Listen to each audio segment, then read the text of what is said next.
Hello there guys and welcome to another episode of Genuine Chit-Chat. This week is part 2 of my chat with Rachael Madori. If you haven't checked out last week, then make sure you go check out part 1, because in part 1 of the chat, myself and Rachael talk about all of the things Rachael has gotten up to aside from her previous career in the porn industry. We speak about her time as a wine sommelier, how her tattoos have affected certain things, her views on psychedelic and cannabis-based medicine, the definition of queer, lots of, like, a wide spectrum of things. And then in part 2 of the chat, the conversation is primarily about porn, because Rachael has had time in the porn industry and for quite an extended period of time for a porn star. I believe she says about 5 years. She answers a lot of questions that I had just because there's certain questions that I've just had for a while about porn, and Rachael was kind enough to let me ask her honest questions, and she answered them as best she could. So it's a really interesting look into the porn industry from someone who's actually been in that realm.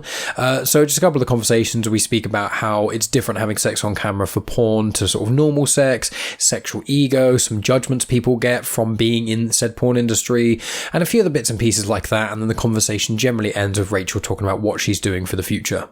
Now, this was a really, really fun chat, and I do really say to go back, check out part 1, because I want to make sure that this conversation shows that there's a lot more to Rachael than just her previous career in porn. That is only a small part of her individuality, and she's worn so many hats, and as you could tell from part 1, she is so intelligent in so many ways that if one just looked at her through the lens of being an ex-porn star, you wouldn't understand those levels. So I just want to throw that out there just to make sure that anyone is listening listens to both parts, so you get a good understanding of who Rachael is as a person, and then you get to hear all these questions about porn in the second part. So really hope you guys enjoy it. There's not going to be any promo for me or anything today. I've got links in the description to Rachael's social media handles, as well as her website, her blog, and she's got a podcast coming out called Trauma Sauna, which will be out in April 2021. So I'll make sure to post about that on social media, and I imagine I'll talk about it on the podcast at some point.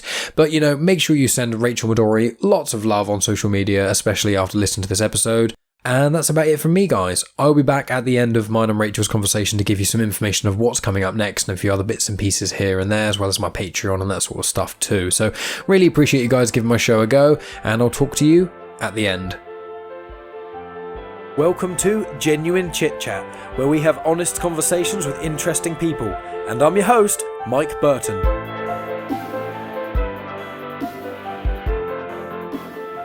If you cheat on me with a woman, there is no way. If you cheat on me with Kerry, she's going to make you come like no one ever has. There's no way I can compete with that. Is that actually true out of interest, or? So there's a difference here. I think they're better for different reasons. I can't say one is better or the other because the reasons are so different. Like, there's a very physical, domineering kind of carnal thing when it comes to me with men, and that's usually like a short lasting thing that I really need. Emotionally, they're just, I don't want to say they're dumb, they're just, I haven't met one yet that is like there with me mentally, spiritually, mostly mentally. But women in bed is such an encapsulating experience. It's not just this carnal act, it's encapsulating. I'm thinking about her, I'm like, it's very like mental, physical, and spiritual. So it hits all three. Not to mention they actually know what they're doing because they have the same, infrastructure here. No fumbling around trying to find the right spot. They already know where it is. They know what they're doing, and it just seems like they care more. Like, they understand, what foreplay is. They understand what feels good. They understand that we're not just like, a mowing lawn that you crank open. Like, it's much more sensual, but also depending on your partner, it can also be super fun and fast and carnal like that. So I guess, technically women are better, but I couldn't tell you that I would ever choose one or the other. I'll just always have both.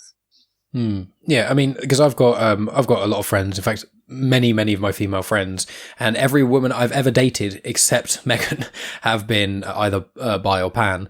So when I have spoken to them about this, and I'm always intrigued by it, one of the funny things about me is most of my girlfriends had kissed more women than I have. So, and in that sort of realm, I have asked them sometimes, and they do often say it's a very different thing. And the way I kind of view sex in itself is that it's a language. It has its own culture to it. It has its own rules in many different ways. And I found that as an individual, like I've only been sexually active for 10 years. Almost What day is it? 17th of February at the moment. I think it's been almost 10 years to the day, because it was about a month before my 17th birthday when I lost it. So I've been sexually active for about 10 years. Fun facts. I've never said that on the podcast before, but you get that. Huzzah. Got it down to the day. Near enough. Yeah. It's so important. And I was terrible then as well. You know, it was, and what I've learned from then, I've primarily been in relationships. I've had some time in between and things, and I've had it where, you know, I've been sleeping, I say in air quotes, sleeping around, but it's more so sleeping with like 2 or 3 different people frequently. But like in regards to that, when I started out, I used to think, oh, I'm pretty good, but I wasn't. I was fucking useless. And now I'm like, I more describe myself as pretty competent as like a way. And I've just kind of view it more as a language as I've gotten older, because you just understand more things. There's more, you know, in air quotes, words or rules or things. When you do this thing, sometimes it's good to follow it up with this thing, you know. And I just wonder what your sort of 2 cents on that sort of idea is.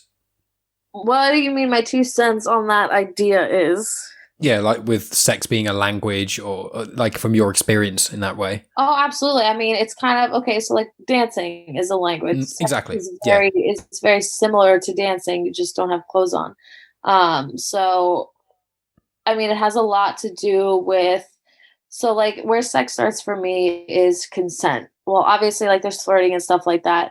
But then there's consent. Like I'm talking to this girl right now, and every time I'm going to send something, I'm like, do I have consent to send this? Like, that's where the language starts, because now I'm creating this safety where we can have this conversation. And so then I think you obviously learn what they like and what you like, and then you formulate this language, and it's always different. You know, it doesn't matter, or if you're with a man or a woman or non-binary, NB baby. It doesn't really matter, because it's always a language, and you just have to be understanding of what the other person wants and doesn't want. And there should never be compromise. Like, that's why it's good when you find good sex. It's like the perfect language to each other. And in that realm, there's a few questions I've got, which are basically just, I've always wanted to know the answers to these questions. So I'm sorry if you've been asked them lots of times and if they're bland. But with porn, is it, the stereotype is that it's not enjoyable, but the reason you entered the realm of porn wasn't because necessarily you didn't want the money, you weren't the stereotype being, you know, desperate or anything like that. You chose to go into there because you were interested by the culture. So in that realm, first of all, do you find that when you're having sex in porn, is it quite a very different to, in air quotes, normal sex? Because that sounds like a weird thing, but like if you had sex with a stranger, like a one night stand, obviously there's a camera and other stuff, but like, is the act of it that different? Is that where I'm kind of scrambling around? It's different, but it's still erotic in its own way, which is very strange. So, I mean, like when you're performing, you are actually performing. Like 30-minute videos that you see online take 8 hours to shoot. I'm not there for a little bit with one person and one camera and like doing everything like that. Like I get there 8 a.m, I get hair and makeup. Like it's a whole fucking production. There's a bunch of light guys, a bunch of camera guys, a bunch of wardrobe people.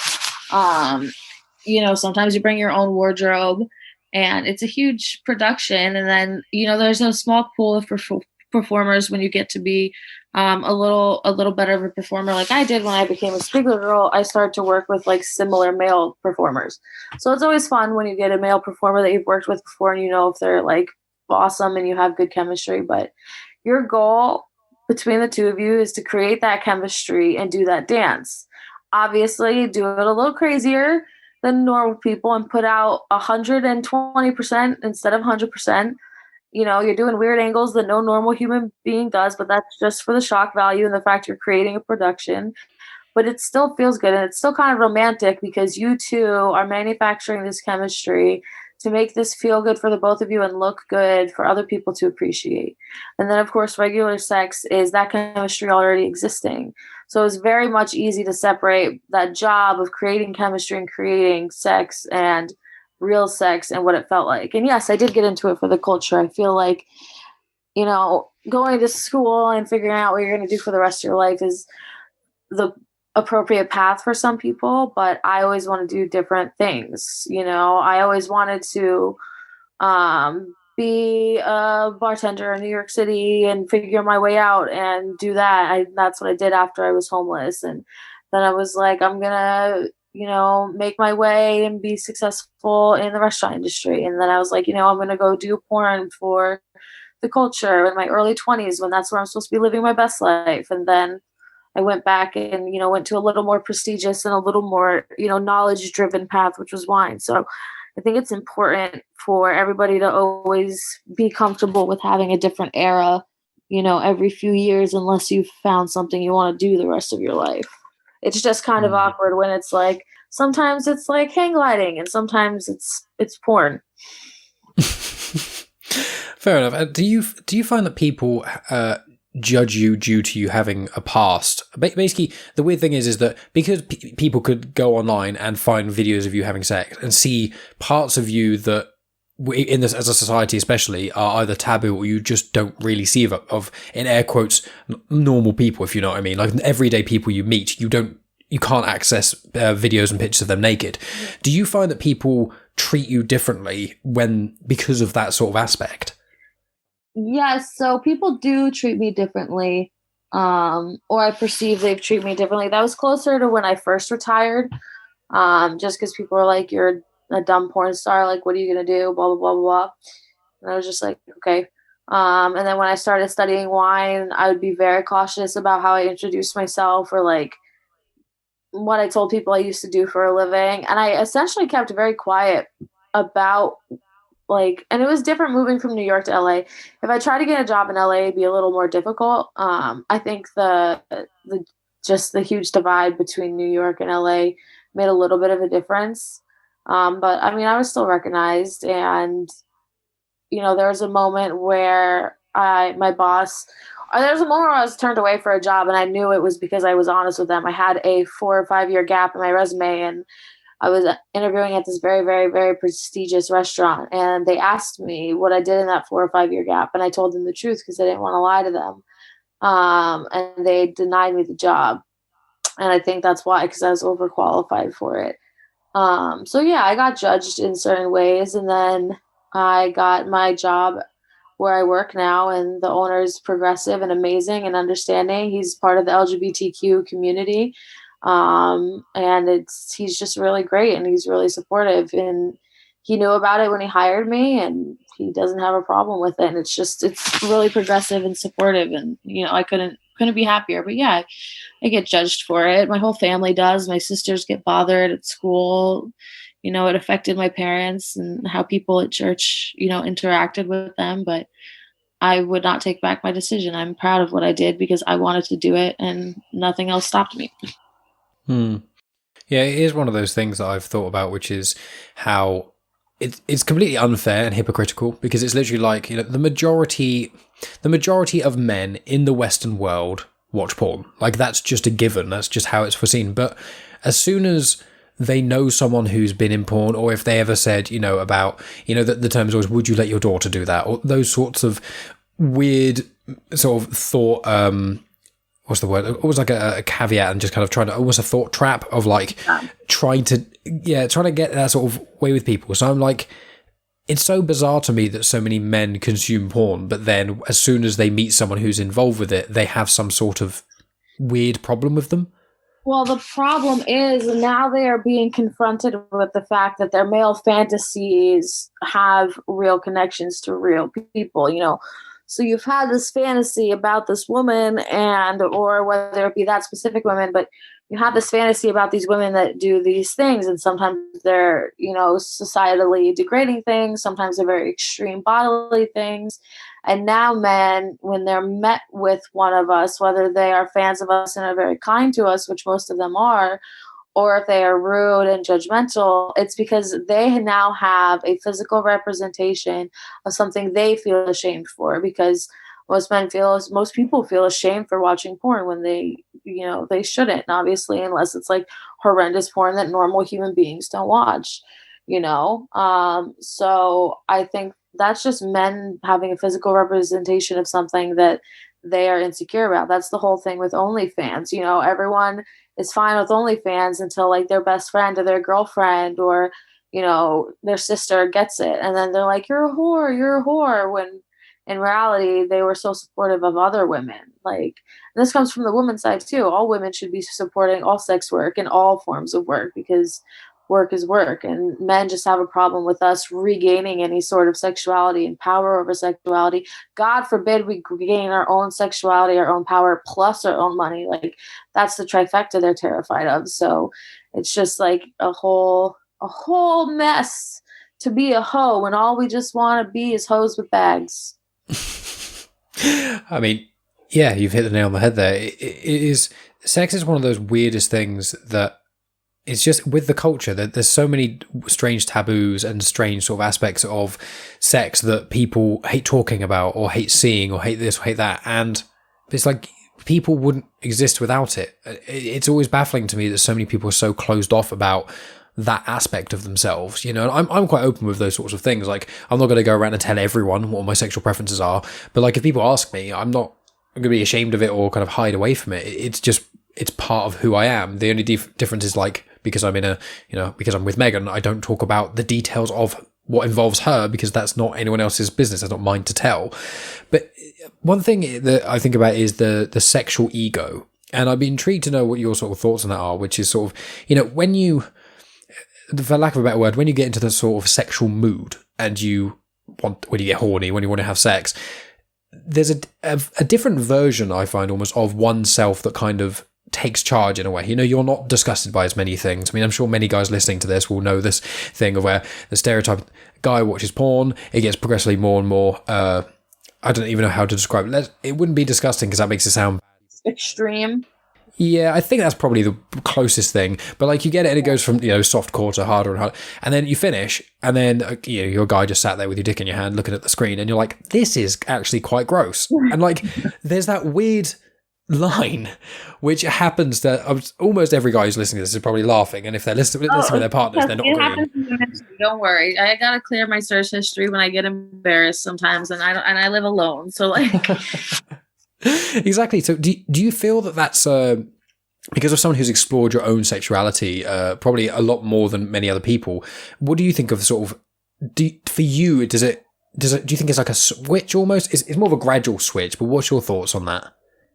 I mean, my opinion, especially from obviously doing so much work and doing so many scenes and also doing very extreme things, and also, the different caliber of scenes I was able to do, from like soft core to like hardcore and stuff.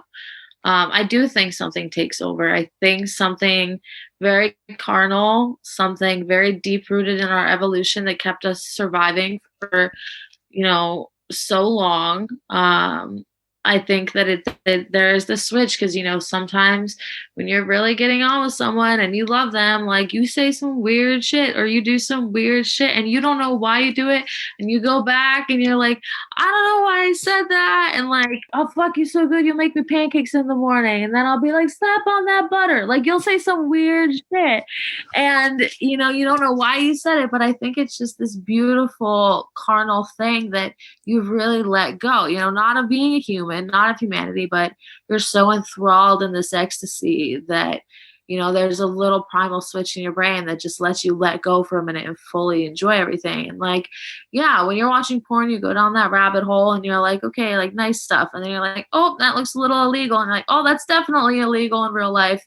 And like, I've made really fucked up scenes, for situations like that. And there's a two-sided coin. There's people who are really abusive that enjoy those things, and people who just enjoy them because they go through a rabbit hole, down of porn. I'm not responsible for either of those people. I'm responsible for making something, so yeah, I think there's this carnal switch. You do some weird stuff sometimes. And I had that experience. That's like this, especially when you had this chemistry with a male or female performer on set, and that switch both clicked for both of you, y'all are going off the rails. The directors are happy, the photographers are like, what are these bitches doing? And like, you really just get into it. And that happens obviously with people that you're with. I've been single for a little while, so I don't remember what that's like, but I'll get there soon. So well, yeah, I suppose in like sort of lockdown and the passive apocalypse that we're in as well. When the panorama is over.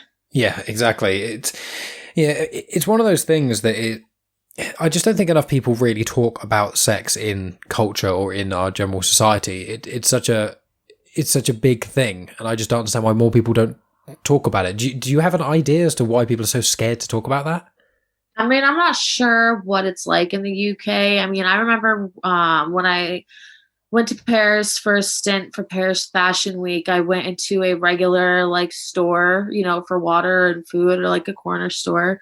And they had magazines, like fashion magazines, and some of them had naked ladies on the front. And I was like, this is amazing. Like, they're not afraid like of naked people. And like that would be absolutely illegal and uncalled for, like in America. And also when it came to sex ed, like sex ed didn't really teach you about sex. It just taught you like what a period was. It barely taught you that. I don't know. I was signed out of it. You have parents and generations who don't teach you about what it really is, and it's just people don't want to talk about it for some reason. I mean, in America, it comes down to like Puritan roots and, those who wiped out everyone that was here before us.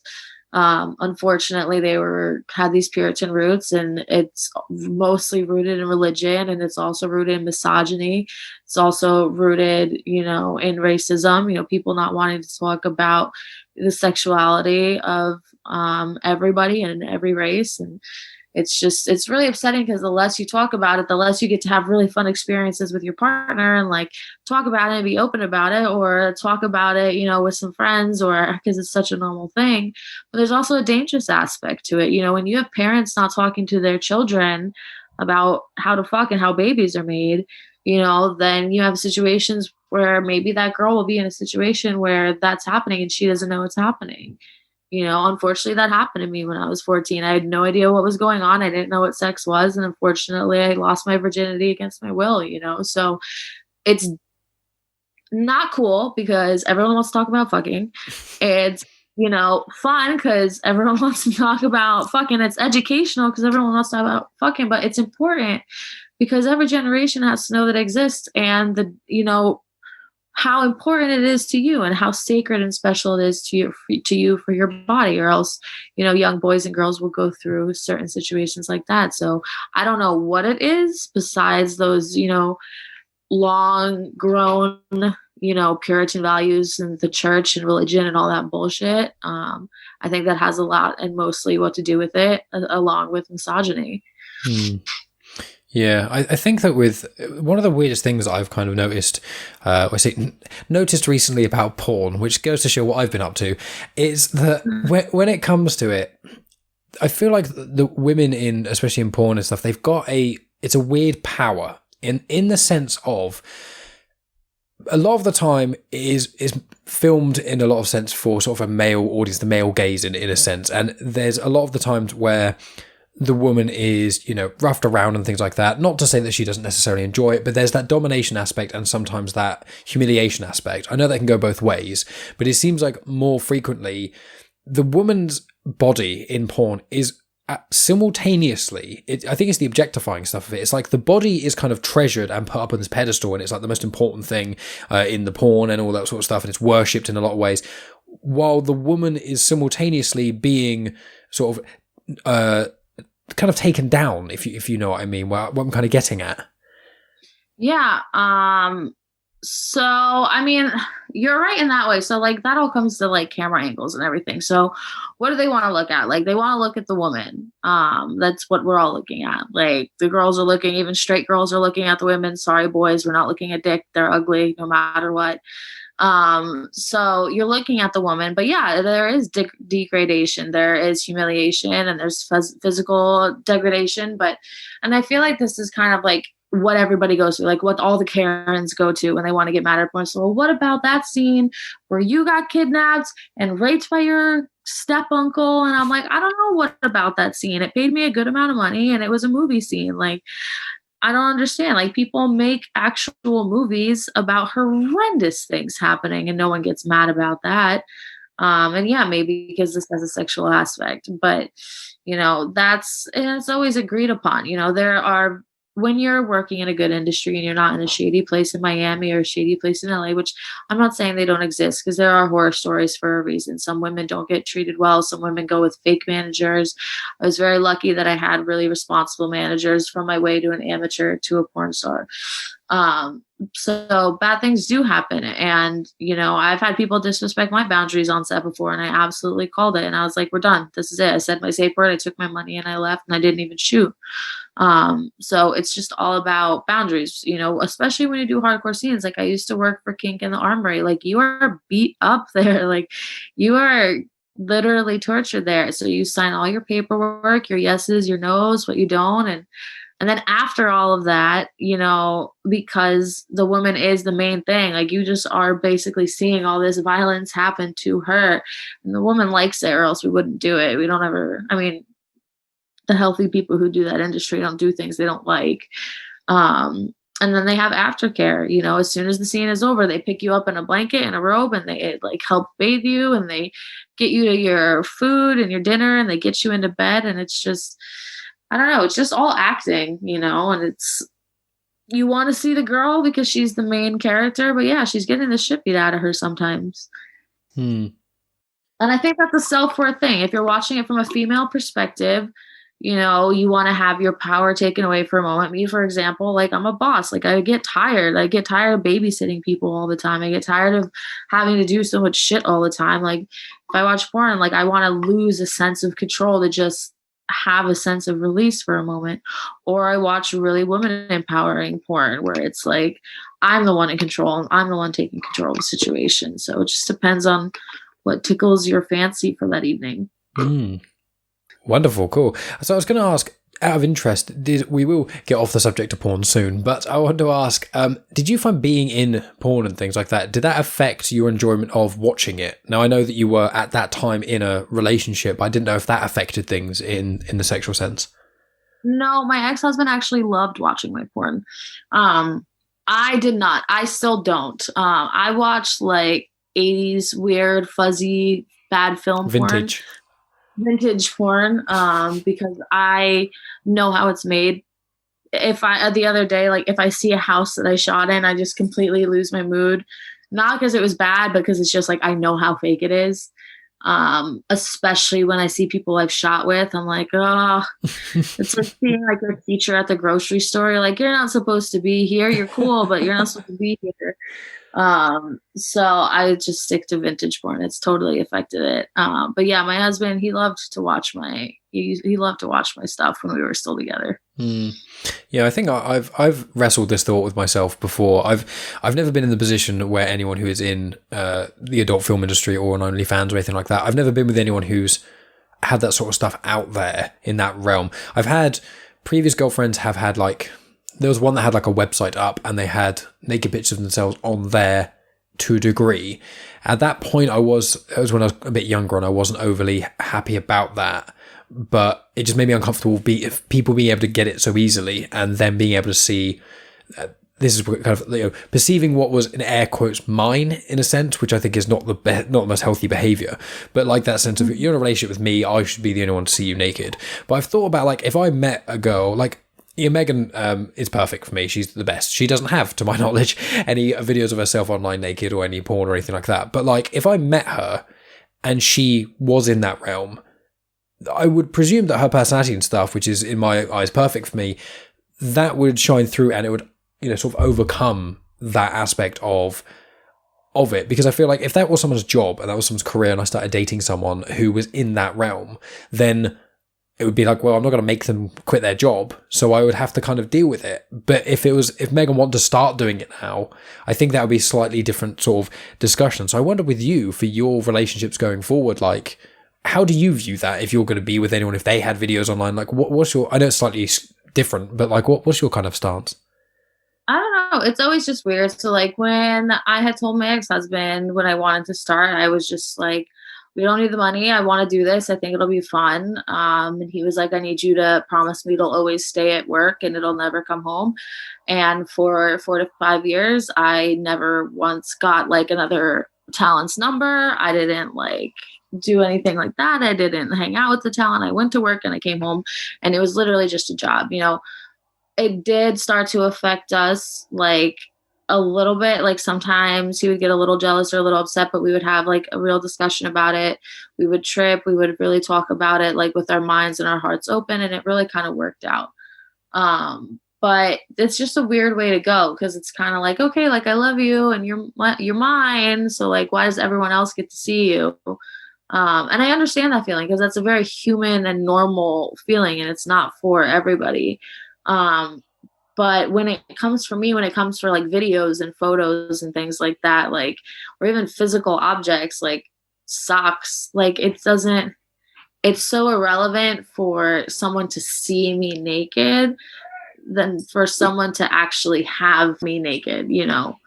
So I think that's just my thing where it's kind of like, but it's true because you have relationships. So it's like, okay, well, that's mine. But to the extent of what is it yours, it's not really yours, you know? It's not really anyone's. That wouldn't be my boyfriend or my girlfriend. Like, that's my partner, but everything about their body, like, they've got full whatever they want to do with it. But it's always nice and healthy to have a conversation about it. You know, it's basically just comes down to communication, and communication and compromise are pretty much the only way to have a existing relationship, whether you be a porn star or a sandwich artist. Yeah. I mean, communication is key for everything like that. Like, whenever relationships, not every time when they fail, obviously, but like a lot of the time when you see relationships that do fail, it is because at one point there's been some sort of issue with communication, and that's what eventually caused the downfall in that realm. And so I also want to ask, I think this should be my last question regarding porn and things, but like with the women, you said, with the talent, you didn't take their numbers, that sort of thing, but did you make any sort of friends, men or women, or even people who weren't porn actors, people on the rest of the set? Like, did you become friends with anyone like in the work? Yeah, I mean, I made actual friends with probably 2 or 3 performers, like, where I would hang out with them. I had spent holidays with them. I lived with one of them. She was my best friend and my roommate. And then, like, you would know the directors and you would hang out with them. You would know your manager and hang out with them. I wasn't really big into being friends with all the girls. Like, some of them were pretty cool, but as you can imagine, like, lots of money, lots of hot girls. Like, it's just like high school over again. And I would just kind of back off. But when I found people that I really vibed with, I vibed with them. But I met cool people like skateboarders, like rappers, like, and I never really made friends, but it was kind of just like a very fast, very exciting early 20s era for me. You know, I don't remember a whole lot of it. I just remember it being fun. And I don't have really a lot of friends or any friends from back then. Maybe 1 or 2 that I could reach out to, but besides that, it was just a hell of a ride. Yeah, I can imagine it would be. You know, I think a lot of guys, they like to think that they would want to be in porn because, you know, when you see it from a guy's perspective, it's like, oh, great, I just get to, you know, essentially fuck on camera loads of attractive women. It's like, it's one of those things where, not just from this conversation, but I've thought before, is like, would it take away for me as an individual from my enjoyment of sex itself? Like, would you... it did for you, do you say? Not for me. For guy, I'm different. I can slap lube on and do whatever I want. Like, you guys, when you perform, like, it's you have to keep, like, that's how the best performers are the best performers, because they have the highest stamina. They have they're able to stay hard the longest. Like, they are able to, it's like, okay, the girl run off to hair and makeup and wardrobe, come back. He needs to be ready to go, script ready, and then, like, dick ready. Like, it's very difficult for men. That's why, you know, really special and really talented high booked male performers are given to the scenes with some of the high booked female performers, because that'll be great chemistry. You know, you wouldn't take like a C grade actor and put him with an A grade actor unless they had potential. But it's fine. Like, I've been on set with newbies and like guys who couldn't like perform, and you just tell them that it's fine, and like, you don't embarrass them, and you just get through the scene and we see how good we can make it. You know, just some people aren't cut out for it. Yeah. I mean, so moving on from that sort of area of things, I want to ask you mentioned about going sort of Spain and things. Out of interest, what is it about Spain? Is it just because it's far away from America, or is there some, have you been traveling much or anything like that?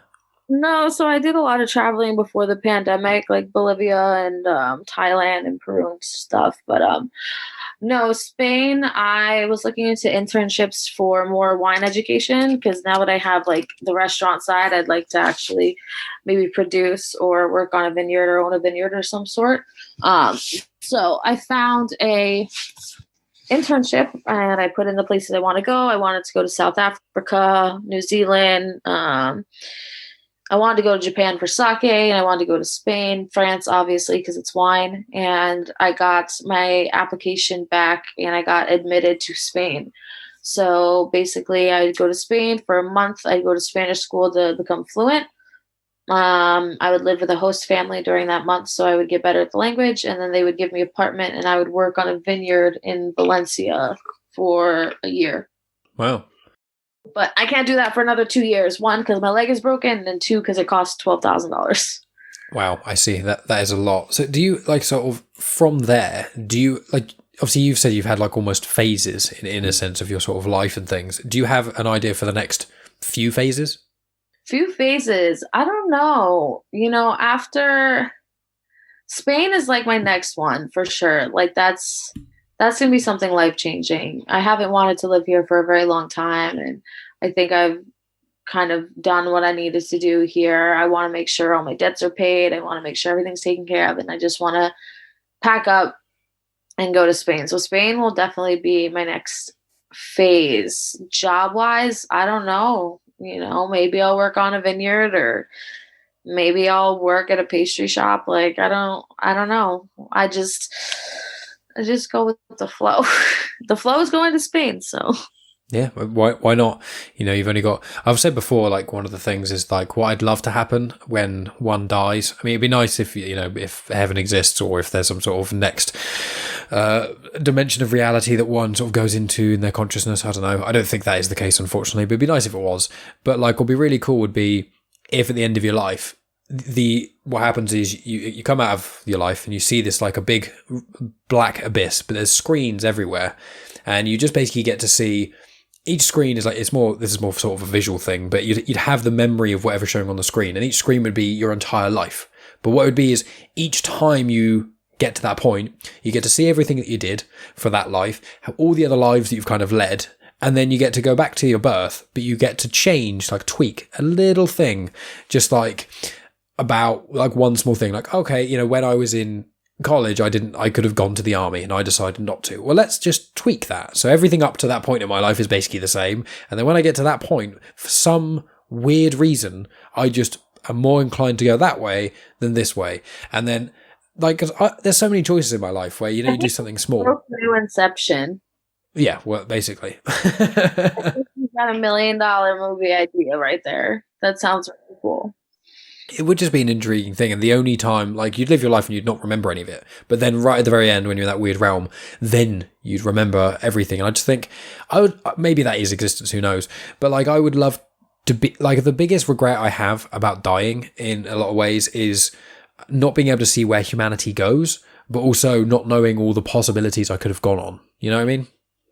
I can see that. I resonate more with the not understanding where humanity goes, because I want to know not just humanity. Like, I want to know where my little sisters go. Like, I want to know where my friends go. I want to know where my fucking dogs go. Like, I want to know where we make it on climate change. I want to know, how many barriers we break down between police brutality and racism. Like, I want to see where the coronavirus vaccine goes, even down to the most recent thing. Like, I want to see what progresses, and that used to make me really afraid of death, because I was just like, okay, I gotta hang on. Like, I gotta know what the fuck's gonna happen. And I don't know when that dissipated. I think the suicide attempts that I've been through ever since I was very little, like, have just made death such a real part of my life. And it's so, I can't ever forget about it. I'm always thinking about it. So I'm never afraid of what I missed out on. Not anymore. Like, I try, even when it comes to simple things, like, I'm not one of those people that's on Instagram and like going hiking every day and taking beautiful sunset pictures. Like, all the power to the people who are doing that. I'm just not going to do that. I'm going to sit down and get stoned and watch Midnight Gospel. Like, but, I don't, if a tree fell on me right now which it could because there's a storm and I live in the woods, or I'm staying in the woods. You know, if a tree fell on me and killed me right now, and I like got to stand here and have a conversation with someone, like I had 10 more extra minutes, live minutes, and I don't really think I would regret anything, because as long as I do the best I can and I don't, you know, I'm not so fucking hard on myself, then there's really no reason regretting anything. Also, I've done a lot of drugs. So that sounds like some like happy, hippy dippy spiritual shit. No, I have just almost died and done a lot of drugs. So I do not recommend. Yeah, and I mean that's excellent. I mean, there's so many other sort of aspects I think we could sort of cover, because you've got such a wide array of sort of areas in which you know so much about. But so I feel like we'll come to nearing the end. We'll start to wrap things up a little bit. But I want to ask sort of beforehand: is there any topic or any question or anything you just generally want to just for either me to ask you or for you to just say, if there's anything we haven't sort of touched upon? All I'm going to say is to whoever's listening, that friend who you thought to text, or that person who's been acting kind of down, or that friend you haven't heard of in a while or hasn't like texted you, you should text them and see how they're doing, and just send them emoji, or like send them some Uber Eats tacos or something. Because you never really know how sweet a gesture can really change somebody's life. So text that friend you haven't texted in a while, but not your ex. Don't be stupid. Yeah, well, I think from another podcast that you did, which was the Her Unsettled Mind, and it was from 2019, and in that I think one of the things that you said was about being present with people when they're suffering with mental illness and things, is one of the best things you can do is to basically be present with them, which I thought was very powerful. Yeah, and that's the thing. It's kind of like my ex-husband had done this really well, is when I was having a really bad episode or was having really bad anxiety, it was very much about just being present with them, you know, and just not telling them how to get better, not telling them how to not be depressed, not being like, okay, well, get out of bed and you have to do this and you have to do this, just being there. That's all you need. Just like to know that you're not alone is the biggest thing. You know, I would point out when it gets really bad, I have to point out physical things that I see, because I start to lose touch with reality and disassociate. So you just have to be present. And like, I try my best to like keep in touch with people. Obviously we have lives, we get busy. I completely ghost my friends for weeks at a time, usually because I'm laying in bed and I can't move. But I always try and be present with the people, especially the ones that I know are struggling a little more, or at least I get the feeling they're struggling a little more. Send an extra text message or a funny GIF, or call them. Yeah, I mean, people underestimate the small details in life, not only small gestures in like keeping relationships going, both romantic relationships and friendships and things, but also just small gestures can have massive ripple effects that are underestimated. And, you know, manners cost nothing, and just checking up on someone, sending them a nice message, just thinking, maybe I should do this. If you just do that small thing, you waste a few seconds of your life, but as you say, it can really make a difference to other people. Yeah, definitely. Wonderful. I mean, you've been an absolute incredible guest, Rachel. I really appreciate you taking your time to speak with me and things. Is there anywhere sort of you want people to be able to find you? I know you've got like a website and a Twitter and that sort of jazz. If you want to tell people where they can find you and sort of final words, and we can wrap up. Yeah, I mean, I have all the social media. So Instagram, Twitter, TikTok. It's all at Rachael Madori. So it's RACHAELMADORI, and then www.rachelmadori.com. And that's got more info and my blog and everything. Also, I'm writing a book, and hopefully it'll be out in the next year. Well, when you write that book, then you have an open invitation to come back on the show, and then you can promote your book and we can talk about more crazy things. And maybe if you're lucky, I'll bring Megan, because I've no doubt everyone wants to talk to her. So why not? I'll better bring Megan, because I'm taking her to Valencia. That's it. I'll tell her. Absolutely wonderful. Well, thank you once again, Rachel. It's been awesome. Thank you so much. And that's the end of the podcast. Thanks as always for tuning in, guys. I want to add in here that make sure you go check out all of Rachael Madori's social media. And if you're listening after April 2021, check out Trauma Sauna for her podcast, which I'm sure is going to be a lot of fun. But obviously when that comes out, I will be talking more about it in these little outro-y bits as well in the future. In addition, I want to say there that I do have a Patreon, and a lot of you guys may have heard about me talking about it over the last few weeks. When I release part 1 and part 2 of Chats now, I release both parts in one episode, unsplit or anything, on Patreon. So all of my patrons already heard part 2 of this chat, and whenever I release a part 2 of the chat, all the patrons get like a bonus show over there as well. So I have been releasing a mini show with Megan called Afterthoughts. We've been watching a wide variety of movies and things, and just for clarity, if you go to patreon.com/genuinechitchat, you will actually find there's some free ones up there already. Witcher Series 1 is up there for free, and Star Wars The Phantom Menace is up there for free. And we've done the director's cut of the Watchmen film, the Queen's Gambit series.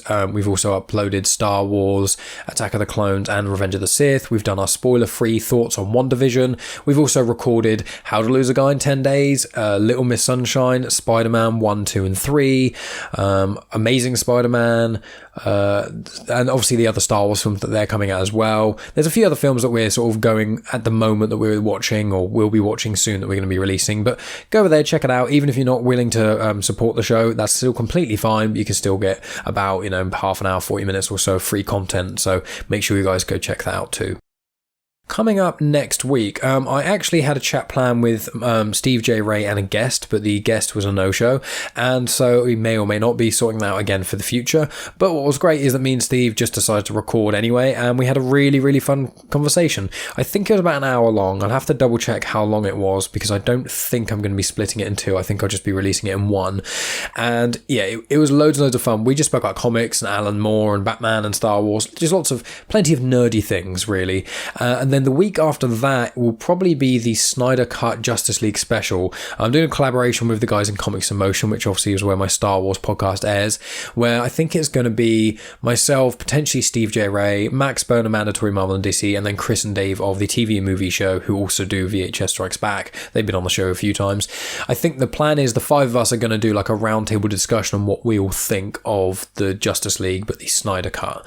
So it's going to be interesting. It's going to be airing probably on Comics in Motion as well as on here as well. I'm not 100% sure on the day, because I'm going to have to edit it, and I think we're going to try and get it out a bit earlier. So next week will just be the standard one with Steve J. Ray, and then the week after that may or may not be an earlier episode. I'm not 100% sure at this moment, but I will confirm once I know.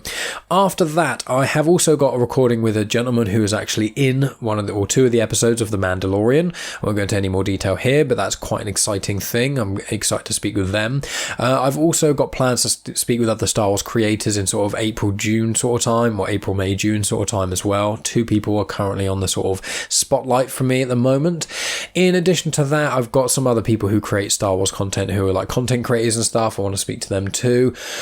Not to do with Star Wars. I've got a few conversations that are planned for either the next few weeks or months and things. There's a lot of guest spots that I'm doing again. I've recorded a couple of those, and some of them aren't airing till like June time either. So there's a lot of things in the pipeline and whatnot. The best way to keep up with me is on social media at Genuine Chit-Chat, as on Instagram, Twitter and on Facebook. I try and post basically all of the guest spots I do on there, as well as the episodes of Star Wars Comics in Canon, and also snippets for all of the episodes of Genuine Chit-Chat too. And if you become a supporter on Patreon, I also release guest lists on there each month. So I confirm all of the guests that are booked in that I'm definitely going to be recording with, as well as a few of the people who I'm either looking to get on soon who have not been confirmed yet, or people who have confirmed but we haven't set a specific date. So there's lots of little bits and pieces sort of floating around that I've got my hands in, as well as, my Star Wars podcast, and also my Afterthoughts show that I do with Megan on Patreon, and a few other bits and pieces as well. Plus I'm going to be looking at launching another show on the Comics in Motion feed that's going to be like a monthly thing. So lots of different things for you guys to, if you want to keep hearing my voice even more than you already do, there are plenty of avenues for you to be able to do that. In the description, I've also included links to the guest spots I've been doing as podcasts we listen to, the 52 Love podcast, Frank Button's Ragbag podcast, the 20th Century Geek podcast. There's loads, I've been on so many shows recently. It's overwhelming when they all get released in like 1 or 2 weeks, but it's a lot of fun to do all of them, and I have recorded a couple recently too.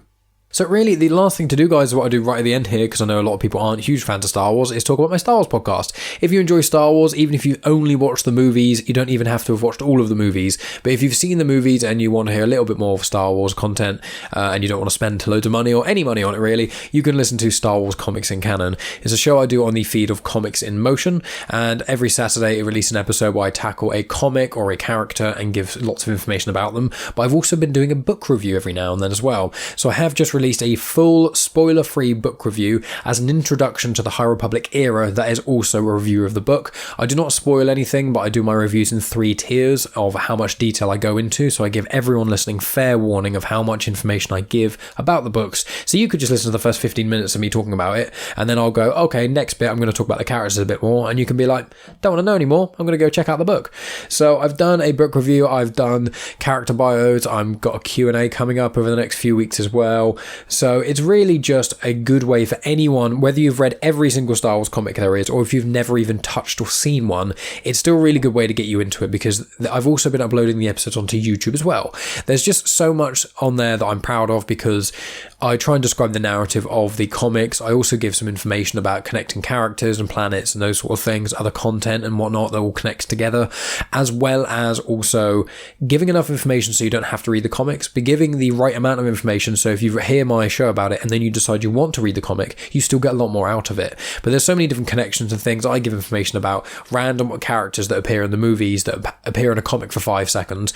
I then give information about them. You know, I've done ones about Tarkin, I've done a whole episode about Count Dooku, there's bits about Boba Fett, Qui-Gon, loads of different things. So if you really want to check that out, make sure you go to Comics in Motion, where my Star Wars show airs. But I've also, on the Genuine Chit-Chat YouTube channel, where I upload all of these episodes as well, I have also been putting them on there as well. I think from next week or the week after, I will be completely up to date with all my Star Wars stuff on there. So you can go check that out, and I've been putting them into sort of organisers a little bit. I've put one into the book reviews, and then there's one for the Mandalorian specials that we were doing, and I'm slowly making YouTube a bit more organised and things as well, because I've seen a lot more people have been listening to me on YouTube and etc. So if you are listening on YouTube, thank you. But yeah, that's pretty much it, I think, for me, guys. Otherwise this will be a massive ramble at the end. But make sure you go give Rachael Madori plenty of love. If this is after April, go check out her podcast, Trauma Sauna. And I just want to say thank you as always for listening, guys. It keeps the show going. Anyone who's been supporting me on Patreon, I love you very dearly. You mean the world to me, and you make it even more worth doing it than it already was. So really appreciate everyone listening. If you want to support the show but you don't want to fork out any money, which is completely understandable, please tell your friends, share on social media, give a review on iTunes or wherever you listen to the podcast. There are plenty of ways you can do for free to support the show. I am also vaguely looking at merch over the coming months. I think saying coming weeks is going to be a lot too optimistic, but I am thinking about getting merch and stuff sorted as well, which will probably be, I'll test the patrons first and then kind of go from there. But just so all of you guys know, that's on the cards as well. So I'm branching out into loads of different ways. So yeah, guys, thank you as always for supporting the show. I appreciate it just greatly. It means the world to me. And yeah, I guess I'll talk to all of you next week.